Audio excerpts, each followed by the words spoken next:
What I'm about to show you is declassified, but it's super dangerous, and I would not recommend anyone who's not a professional do this. This is only informational, so if it happens to you, you will know what to look for. I'm going to show you 6 steps to take complete control of another human being. I'm going to break this into sections because if you do the first 4, you're going to see how people get you to buy things you don't want to buy and get you to buy into things that you never thought that you would ever be a part of. And then the last 2 parts are going to be things that the government uses, that criminal organizations use. And if you've ever watched true crime TV, many of those types of people use this exact process as well. Let's start with step number 1. This one has to be in place for anything else to work. This happens when you're being sold something. This happens when you're being talked into something.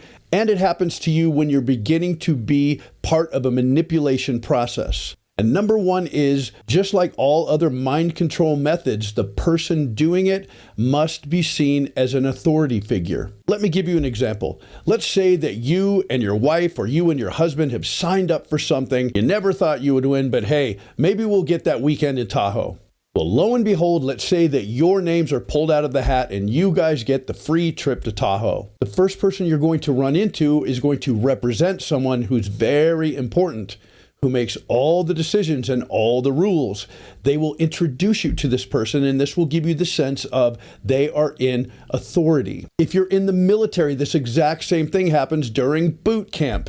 You are brought in by drill instructors, then you see the master sergeant or the highest ranking person that's there, and they begin to bark instructions at you, and you see them as the authority, and you do what you're told. For the true crime people out there, this would be someone who presents an opportunity to someone, and they look up to this person, or they think that this person is someone they want to get to know, so they automatically begin the process of acquiescing to whatever they ask.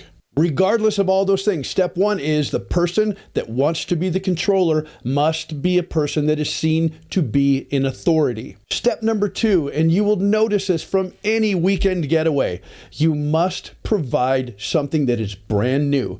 We call this in the industry novelty. Novelty is something that your particular brain is not prepared to see. We live on what I call apps. Some people call them scripts. What that means is that every single day, our brains predict what's going to happen based on what's happened before. This is a mental heuristic. Every human being does this. This is why you can drive to the store or drive home from work, and then you arrive home and you say to yourself, I don't remember driving home, but here I am.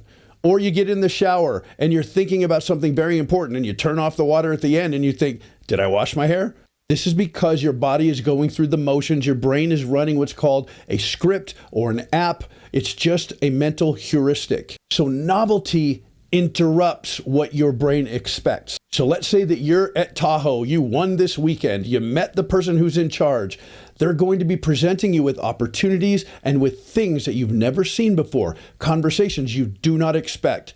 Many times you'll see someone come up to you that's in a position of leadership, and they will say something to you that you will never hear another human being say, just to throw you off. It could be something as simple and as innocuous as someone coming up to you in the middle of one of these lodges and saying, hey, how do you like your breakfast? Do you like eggs? Do you like bacon? What do you think of omelets? That will hit you as what? What are we talking about? The point is it breaks the process. It breaks that heuristic. It stops that app, that script. Then you're going to be presented with something that you've not seen before or that you've not heard of before. It can be an opportunity. It can be a free something. Either way, it's going to be something new, something novel, something unexpected. This throws you off and your brain begins to go into the process of saying, I need to listen, I need to pay attention, and I need to take directions because I wasn't prepared for this. Step 3 is the next part. This will usually happen later in your free weekend that you won. It will be towards the evening. What you will see is that there will be some sort of presentation that will tug at your emotions. They may show photographs, they may show slideshows, they may show video clips, or someone will tell a heartfelt story, and it's going to have something that hits you in your emotion center. And this will trigger the same thing in your brain as when you're watching TV late at night and that commercial comes on with the shivering dogs or the scared kitty cats, and it's about adoption or it's about giving to some organization that's going to protect these animals. And then of course you hear the ubiquitous "In the Arms of the Angel" song in the background, and it breaks your heart. It tugs you in. It puts you in that situation where you're feeling emotional tension. This is on purpose. So someone will tell this story. It will tug at your heartstrings. If you're a little bit more sensitive, you may even start crying. Either way, something will happen to trigger extreme focus in your emotion center. Now, step 4, and this is usually about as far as it will go with a timeshare or with a free weekend somewhere. And this is where something will happen that will agitate what is happening.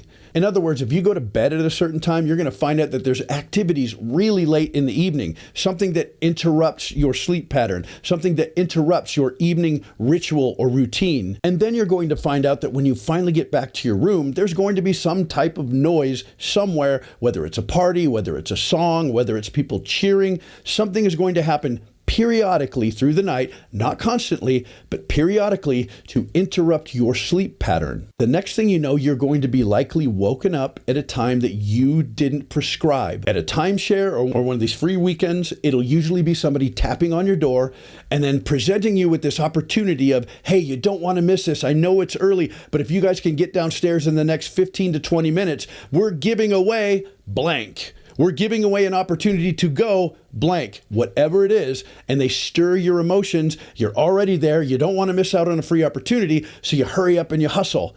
This, again, is breaking your script. Now, when they get you downstairs, you've met someone in authority. They've given you things that are novel and brand new that you did not expect. They've stirred up your emotion center. They've gained your focus. And 4, they have agitated. They have stirred up or changed your sleep habits. They've interrupted your sleep habits. They've gotten you up at a time you didn't expect to get up. All of this falls under the category of fractionation. I did an entire video on this. This is how you bring someone up and bring him down, bring him up, bring him down. You can break a narcissist this way, and you can also get someone to buy anything that you want doing this. So what happens is you come downstairs, it's earlier than you expected, and this is where you are hit with the opportunity that's going to cost you getting out your checkbook. And guess what? Between 70 and 80% of people that had no intention of spending any money will sign up for something, will buy something, or will put down a deposit on something because everything they knew has been interrupted and they want to obey the authority figure and they want to be part of the tribe. Everyone else seems to be a part of this. We don't want any FOMO. We don't want any fear of missing out. That's the first 4. That's usually what will happen in a commercial setting. Now, if we go a little bit deeper, I'll show you what happens both in the FBI and the CIA. It's called an enhanced interrogation technique. And for people that like to watch true crime, this happens with perpetrators that you watch on these shows. Step number 5. This is not something you should ever do unless you're in the military and it's part of your job. Step number 5 is you take possession of a human being. This is someone that is captured. This is someone that is arrested. This is someone that is in some way brought to a place and not permitted to leave. You don't have to put them in a jail cell, although that does work more quickly. You don't have to lock them in anywhere, but you have to give them the feeling that they cannot leave. When you become a captive, and that's where your brain will go, it will think that you are a captive.